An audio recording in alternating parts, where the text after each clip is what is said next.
the best academy. Hi friends, welcome to Harish academy.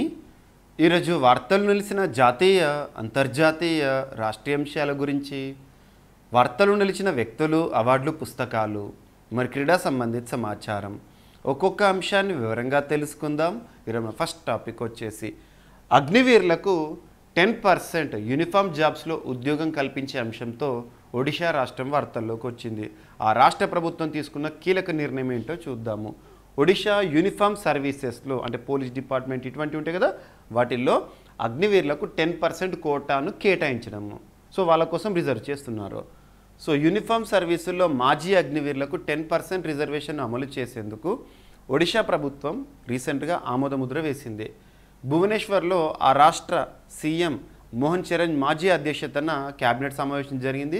Uniform సర్వీసుల్లో దాదాపు మాజీ అగ్నివీరులకు 10% సీట్లను రిజర్వ్ చేసేందుకు ఒడిషా రాష్ట్ర ప్రభుత్వం ఒడిషా ఎక్స్ అగ్నివీర్స్ యూనిఫామ్ సర్వర్లకు రిక్రూట్మెంట్ రూల్స్ 2024ను రూపొందించేందుకు ఈ భేటీలో ఆమోదముద్ర వేశారంట. గుర్తుంచుకోండి, ఈ రిజర్వేషన్ ద్వారా, ఈ హారిజంటల్ రిజర్వేషన్ ద్వారా Odisha state police department, forest, excise, fire and ఇతర యూనిఫామ్ సర్వీసుల్లోకి గ్రూప్ సి, గ్రూప్ డి ఉద్యోగాలు పొందేందుకు మాజీ అగ్నివీరులకు అవకాశాలు పెరుగుతాయి. గుర్తుపెట్టుకోండి, రీసెంట్గా అగ్నివీరులకు 10% రిజర్వేషన్ అని చెప్పేసి చాలా అంశాలు మనం డిస్కస్ చేసాం. కేంద్ర ప్రభుత్వానికి సంబంధించి సిఆర్పిఎఫ్ ఇటువంటి పారామిలిటరీ ఫోర్సెస్ కానివ్వండి, వీటిల్లో కూడా రిజర్వేషన్ కల్పిస్తామని చెప్పేసి హోంమంత్రి గారి ప్రకటన, ఇవన్నీ కూడా మనం చూస్తూ వస్తున్నాం. గుర్తుపెట్టుకోండి. అండ్ అంతర్జాతీయ ప్రజాస్వామ్య దినోత్సవం, ఇంటర్నేషనల్ డే ఆఫ్ డెమోక్రసీ ఎప్పుడు జరుపుకుంటాం? నిన్నటి రోజున జరుపుకున్నాం మనం. సెప్టెంబర్ 15th ప్రతి సంవత్సరం కూడా అంతర్జాతీయ ప్రజాస్వామ్య దినోత్సవంగా జరుపుకుంటాం. లాస్ట్ ఇయర్ కూడా ఇదే ప్రత్యేక దినోత్సవాన కర్ణాటక రాష్ట్రానికి సంబంధించిన ఒక అంశాన్ని మనం డిస్కస్ చేసాం. ఈసారి కూడా కర్ణాటకనే వార్తల్లోకి వచ్చింది. లాస్ట్ ఇయర్ మనము అంతర్జాతీయ ప్రజాస్వామ్య దినోత్సవం రోజున కర్ణాటక రాష్ట్రం గురించి డిస్కస్ చేసిన పాయింట్ ఏంటిది? ప్రతి పాఠశాల, కర్ణాటక రాష్ట్రంలోని ప్రతి పాఠశాల, అది ప్రైవేట్ పాఠశాలైనా ప్రభుత్వ పాఠశాలైనా, స్కూల్స్లో మార్నింగ్ ప్రేయర్తో పాటు రాజ్యాంగ పీఠిక పఠనాన్ని తప్పనిసరి చేస్తూ ఆ రాష్ట్ర ప్రభుత్వం నిర్ణయం తీసుకుంది లాస్ట్ ఇయర్ 2023 ఇయర్. ఇప్పుడు 2024 ఇయర్లో కర్ణాటక రాష్ట్రం సాధించిన ఒక రికార్డు, ఒక మానవహారం, అదేంటో చూడండి. ఎన్ని కిలోమీటర్లో చూడండి. అతి పొడవైన, అంటే సూపర్లేటివ్, అతి పొడవైన ప్రజాస్వామ్య మానవహారం ఏ రాష్ట్రంలో అంటే కర్ణాటక రాష్ట్రము. ప్రపంచంలో అతి పొడవైన మానవహారానికి కర్ణాటక వేదిక అయింది. అంతర్జాతీయ ప్రజాస్వామ్య దినోత్సవాన్ని పురస్కరించుకొని 2500 కిలోమీటర్ల పొడవున మానవహారాన్ని ఏర్పాటు చేసి కన్నడిగులు రికార్డు సృష్టించారు. ఆ రాష్ట్రంలోని బీదర్ నుంచి చామరాజనగర వరకు 31 జిల్లాలను కలుపుతూ, 31 డిస్ట్రిక్ట్స్ని కలుపుతూ ఈ మానవహారం అనేది కొనసాగింది. ఇందులో దాదాపు 25 లక్షల మంది పాల్గొన్నారు. సమానత్వం, ఐక్యత, సౌభ్రాతృత్వం, క్రియాశీలక పాలనకు అద్దం పట్టేలా దీన్ని నిర్వహించడం జరిగింది. గుర్తుపెట్టుకోండి. అండ్ క్రియేట్ అనే ఒక సెటప్ లడఖ్లోని లే ప్రాంతంలో వర్చువల్గా ప్రారంభించారు కేంద్ర మంత్రి గారు. Ministry of micro small medium enterprises concern మినిస్టర్గా ఉన్న జితన్ రామ్ మాంఝీ గారు రీసెంట్గా లడఖ్లో ఉంది కదా, లే ప్రాంతం వద్ద క్రియేట్ అనే ఒక ప్లాట్ఫామ్ని ఏర్పాటు చేశారు వర్చువల్గా. దాని యొక్క ఉద్దేశం ఏంటంటే, ఈ స్టార్టప్స్ కానీ, మైక్రో స్మాల్ మీడియం ఎంటర్ప్రైజెస్ ఉంటాయి కదా, సూక్ష్మ, చిన్న, మధ్యతర పరిశ్రమ ఉంటాయి కదా, వాటికి ప్రోత్సాహం, టెక్నాలజీ సపోర్ట్ కల్పించడం ఉద్దేశం అని గుర్తుంచుకోండి. సో ఈ సోర్స్ చూడండి, పిఐబి. మీకు పిఐబి నుండి చాలా క్వశ్చన్స్ వస్తాయి. So union minister for micro small medium enterprises Shri Jitan Ram Manjhi inaugurated the centre for rural enterprise acceleration through technology.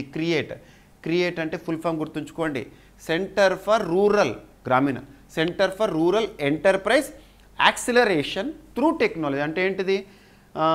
గ్రామీణ ప్రాంతాల్లో ఎంటర్ప్రైజెస్ ఏవైతే ఉంటాయో వాటిని యాక్సిలరేట్, వారికి ప్రోత్సాహం కల్పించడం, దేని ద్వారా? టెక్నాలజీ ద్వారా. గుర్తుంచుకోండి, క్రియేట్ సెటప్ని లాంచ్ చేస్తారు. ఓకేనా? అండ్ ఇన్సులిన్ నిరోధకతకు హార్మోన్ చికిత్స అనే అంశం వార్తల్లోకి వచ్చింది. ఏ శాస్త్రవేత్తలు దీనిపైన ప్రయోగం చేశారంటే అమెరికాలోని శాస్త్రవేత్తలు. ఇక్కడ కొంత టర్మినాలజీ ఉంది, మెనోపాజ్ అని చెప్పేసి. మెనోపాజ్ అంటే ఏంటంటే, వాస్తవానికి ఒక మహిళకి సంబంధించి ఒక అమ్మాయి 12 to 13 ఇయర్స్లో ఆ అమ్మాయి రజస్వల సాధిస్తుంది. ఆ సమయంలో మనం మెచ్యూరిటీ సాధిస్తుందంట కదా, అప్పటి నుండి వాళ్ళకు మెన్స్ట్రువల్ సైకిల్ అనేది ప్రారంభమవుతుంది. At the time of stop, ఇప్పుడు ఈ మెన్స్ట్రువల్ సైకిల్ ఏదైతే స్టార్ట్ అయిందో ఒకానొక దశలో 49-50 ఇయర్స్ ఆ సమయంలో మహిళ యొక్క ఋతుచక్రం ఉంటుంది కదా, మెన్స్ట్రువల్ సైకిల్ అనేది ఆగిపోతుంది. దాన్ని మెనోపాజ్ అంటాం బయాలజికల్గా. చాలాసార్లు ఎగ్జామినేషన్లో అడిగారు, కాంపిటేటివ్ ఎగ్జామినేషన్లో మెనోపాజ్ అంటే ఏంటి, మెనోపాజ్ దశ అంటే ఏంటిది అని చెప్పేసి. మహిళల్లో ఋతుచక్రం ఆగిపోయే దశను మెనోపాజ్ అంటాం. సో దానికి సంబంధించిన ఈ పరిశోధన. ఇన్సులిన్ నిరోధకతకు హార్మోన్ చికిత్స మెనోపాజ్ మహిళలకు ఉపశమనం కల్పించడము. సో హార్మోన్ చికిత్సతో ఇన్సులిన్ నిరోధకతను గణనీయంగా తగ్గించవచ్చని తాజా అధ్యయనం వెల్లడైంది. ఋతుక్రమం ఆగిన మెనోపాజ్ మహిళల్లో ఈస్ట్రోజన్ స్థాయిలు తగ్గిపోవడం వల్ల వారు ఇన్సులిన్ నిరోధకత సమస్యను ఎక్కువగా ఎదుర్కొంటారు. అమెరికాలోని Drexel's university college of medicine, reading hospital, tower health పరిశోధకుడు రీసెంట్గా దీని గురించి పరిశోధన చేసి వివరాలు ఇవ్వడం జరిగింది. కొన్ని టర్మినాలజీలు అడుగుతారు ఎగ్జామినేషన్లో. సో తెలంగాణ రాష్ట్రానికి సంబంధించిన ఒక నివేదిక, కొన్ని గణాంకాలు. సో పాఠశాలకు సంబంధించి లేదా ఎడ్యుకేషన్కి సంబంధించి. సో ఇక్కడ చూస్తే రాష్ట్రంలో ఒక్క విద్యార్థి లేని బడులు ఇప్పటికీ కూడా 1864 పాఠశాలలు, పేరుకు స్కూలే కానీ అక్కడ ఒక్క స్టూడెంట్ కూడా ఉండడు. సో ఇక్కడ ఎవరు నివేదిక రిలీజ్ చేశారంటే విద్యాశాఖ వారు, తెలంగాణ రాష్ట్రానికి సంబంధించిన ఎడ్యుకేషన్ డిపార్ట్మెంట్ వారు. 100 కన్నా అధికంగా ఉన్నవి 5367 పాఠశాలలు రాష్ట్రంలో. 26,287 ప్రభుత్వ పాఠశాలలు ఉంటే తెలంగాణ రాష్ట్రంలో ఉంటే 100 మంది విద్యార్థులు దాటినవి కేవలం 5,367 మాత్రమే, 20.41%. అంటే 26,000 పాఠశాలలు రౌండ్ ఫిగర్ తీసుకుంటే అందులో ఒక్కొక్క స్కూల్లో ఎంతెంతమంది విద్యార్థులు ఉన్నారో చూస్తే 100 మంది స్టూడెంట్స్ కంటే ఎక్కువ ఉన్న పాఠశాలలు జస్ట్ అరౌండ్ 5,000 అనట. మిగతావన్నీ 100 మంది లోపు నడుస్తున్న పాఠశాలలు అంట. సో చూడండి, ఒక విద్యార్థి కూడా లేనివి 1864 ఉన్నట్లు విద్యాశాఖ తాజా గణాంకాలు స్పష్టం చేస్తున్నాయి. బడుల్లో పారిశుద్ధ్య బాధ్యతలను రాష్ట్ర ప్రభుత్వం అమ్మ ఆదర్శ పాఠశాలల కమిటీలకు అప్పగించిన విషయం తెలిసిందే. విద్యార్థుల సంఖ్య ఆధారంగా నిధులు ఇస్తామని, నిధులను జిల్లా మినరల్ ఫౌండేషన్ ట్రస్ట్ పద్దు నుంచి విడుదల చేస్తామని సర్కారు ప్రకటించింది. గుర్తుంచుకోండి. ఈ క్రమంలో విద్యాశాఖ జిల్లాల వారీగా పాఠశాలలు, వాటిల్లో విద్యార్థుల సంఖ్య తదితర వివరాలను గనుల శాఖకు అందజేయడం జరిగింది. గుర్తుపెట్టుకోండి. అండ్ విజయవాడ రైల్వే స్టేషన్కు NSG 1 హోదా అనే అంశం వార్తల్లోకి వచ్చింది. అదేంటి చూడండి. సో రైల్వే స్టేషన్స్ ఇటీవల కాలంలో ట్రైట్ రైల్వే స్టేషన్స్ అని, గ్రీన్ రైల్వే స్టేషన్స్ అని ఇటువంటి వార్తలకు వస్తున్నాయి. వాటిని చూడండి. సో బెజవాడ రైల్వే స్టేషన్కు మరొక ఘనత దక్కింది. వార్షిక ఆదాయం 500 కోట్లు అధిగమించి NSG 1 హోదాను సొంతం చేసుకుంది. కీలకమైన అమరావతి రాజధాని పరిధిలోని ఈ రైల్వే స్టేషన్ దేశంలోని టాప్ 28 రైల్వే స్టేషన్లో ఎలైట్ గ్రూప్లో చేరిందంట. దక్షిణ మధ్య రైల్వే పరిధిలోని సికింద్రాబాద్ తర్వాత ఈ హోదా సాధించిన రెండో రైల్వే స్టేషన్గా విజయవాడ రైల్వే స్టేషన్ వార్తల్లోకి వచ్చింది. అండ్ భారత సంతతి రచయితకు సింగపూర్ లిటరేచర్ అవార్డు. ఆ రచయిత పేరు గుర్తుంచుకోండి, తన యొక్క రచన ఏంటో చూడండి, సరిపోతుంది. భారత సంతతి అధ్యాపకురాలు ప్రశాంతి రామ్కు ప్రతిష్టాత్మక సింగపూర్ లిటరేచర్ అవార్డు లభించింది. 2023లో ఆమె రాసిన 9 యార్డ్ సారీస్ అనే ఆంగ్ల కాల్పనిక కథానికకు ఈ అవార్డు అనేది లభించిందంట. గుర్తుంచుకోండి. సో ఈ first 4 lines enough. And Nobel శాంతి సమావేశం ఈ నెలలో సెప్టెంబర్ 2024లో జరగబోతోంది. ఈ సదస్సుకు రావాల్సిందిగా ఇన్విటేషన్ని బట్టి విక్రమార్క గారు, తెలంగాణ రాష్ట్ర ఉప ముఖ్యమంత్రి గారు పొందడం జరిగింది. సో సెప్టెంబర్ 15th వార్త. సో రాష్ట్ర ఉప ముఖ్యమంత్రి మల్లు బట్టి విక్రమార్క గారికి అరుదైన గౌరవం దక్కింది. సెప్టెంబర్ నెల 18 నుంచి 21 వరకు, అంటే నెక్స్ట్ 2 డేస్లో జరిగే మెక్సికో వేదిక జరిగే సమావేశం 10వ నోబెల్ శాంతి శిఖరాగ్ర సమావేశానికి ఆహ్వానం అందింది. గుర్తుంచుకోండి. అండ్ ఆంధ్రప్రదేశ్ స్టేట్కి సంబంధించి పొల్యూషన్ కంట్రోల్ బ్యూరో ఉంటుంది కదా, ఆ ఏపీ స్టేట్ పొల్యూషన్ కంట్రోల్ బ్యూరోకి, అంటే ఆంధ్రప్రదేశ్ కాలుష్య నియంత్రణ మండలికి చైర్పర్సన్గా విశ్రాంత IAS అధికారి, సీనియర్ అధికారి పి కృష్ణయ్య గారిని నియమిస్తూ ఆంధ్రప్రదేశ్ రాష్ట్ర ప్రభుత్వం కీలక నిర్ణయం తీసుకుంది. సో రాష్ట్రంలో పర్యావరణ సంబంధిత పొల్యూషన్ రిలేటెడ్ విషయంలో కీలక పాత్ర పోషించే ఈ సంస్థకి నూతన చైర్పర్సన్గా రిటైర్డ్ IAS ఆఫీసర్ గారు కృష్ణయ్య గారు, పేరు గుర్తుంచుకోండి సరిపోతుంది. అండ్ సముద్ర జలాలపై సత్తా చాటనున్న మహిళా అధికారులు, ప్రపంచాన్ని చుట్టిరానున్న మన ఇండియన్ నేవీలో పనిచేస్తున్న ఇద్దరు లెఫ్టినెంట్ కమాండర్లు పేర్లు గుర్తుంచుకోండి. సో వీళ్ళు సాధించిన తర్వాత మళ్ళీ మనము వీళ్ళ గురించి డిస్కస్ చేయాల్సి ఉంటుంది. సో పర్సన్స్ వచ్చేసి రూపా, దిల్నా. సో భారత నౌకాదళానికి చెందిన ఇద్దరు మహిళా అధికారులు త్వరలో సముద్ర జలాలపై సాహసయాత్రకు సిద్ధమయ్యారు.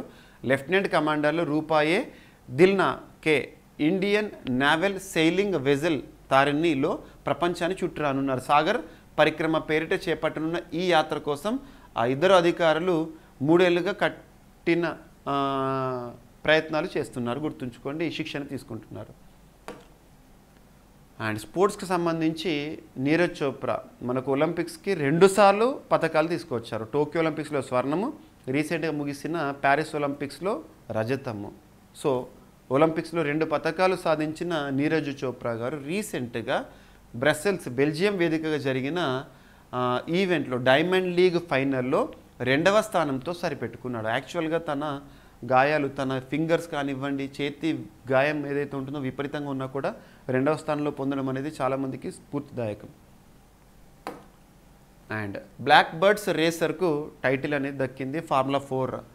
So Indian racing festival formula 4 Indian ఛాంపియన్షిప్లో Hyderabad black birds racer Akhil Alibhai రీసెంట్గా టైటిల్ని గెలుపొందడం జరిగింది. గుర్తుంచుకోండి, హైదరాబాద్ వేదిక కాబట్టి ఇక్కడ ఫోకస్ చేశాను. సో ఈరోజు వార్తలు ఇచ్చిన అంశాలు ఒకసారి ర్యాపిడ్గా చూస్తే, ఒడిషా యూనిఫామ్ సర్వీసెస్లో అగ్నివీరులకు 10% కోటా కేటాయించే అంశానికి రాష్ట్ర కేబినెట్ ఆమోదముద్ర. అండ్ అతి పొడవైన ప్రజాస్వామ్య మానవహారం కర్ణాటక రాష్ట్రంలో. అండ్ క్రియేట్ అనే ఒక సెటప్, క్రియేట్ అంటే centre for rural enterprise acceleration through technology. Next insulin నిరోధకతకు హార్మోన్ చికిత్స అనే అంశము అమెరికా శాస్త్రవేత్తల పరిశోధన. రాష్ట్రంలో ఒక్క విద్యార్థి లేని బడులు 1864 అని చెప్పేసి తెలంగాణ రాష్ట్రానికి సంబంధించి విద్యాశాఖ నివేదిక. విజయవాడ రైల్వే స్టేషన్కి NSG1 హోదా అనే అంశము. అండ్ భారత సంతతి రచయితకు సింగపూర్ లిటరేచర్ పురస్కారము. ఏ రచనను గుర్తుపెట్టుకోండి. అండ్ నోబెల్ శాంతి సమావేశం మెక్సికోలో జరగబోతోంది. ఆ సమావేశానికి రావాల్సిందిగా తెలంగాణ రాష్ట్ర ఉప ముఖ్యమంత్రి బట్టి విక్రమార్క గారికి ఆహ్వానము. And AP state pollution control బోర్డుకి నూతన చైర్పర్సన్గా విశ్రాంత లేదా రిటైర్డ్ IAS అధికారి కృష్ణయ్య గారి నియామకం. అండ్ సముద్ర జలాలపై సత్తా చాటున్న మహిళా అధికారులు ఇండియన్ నేవీకి సంబంధించి లెఫ్టినెంట్ కమాండర్లు Roopa, Dilna. And Brussels Belgium వేదికగా జరిగిన డైమండ్స్ లీగ్ ఫైనల్లో మన ఇండియన్ అథ్లెట్ నీరజ్ చోప్రా గారు 2వ స్థానము. అండ్ బ్లాక్ బర్డ్స్ రేసర్కు రీసెంట్గా ముగిసిన formula 4 India championship title. So ఇవి ఫ్రెండ్స్ ఈరోజు వార్తలు నిలిచిన అంశాలు. మిస్లేనియస్ అంశాలు ఏమైనా మిగిలిపోతే రేపటి క్లాస్లో జోడించి మరొకసారి నేర్చుకుందాం. రేపు కలుద్దాం. Thank you.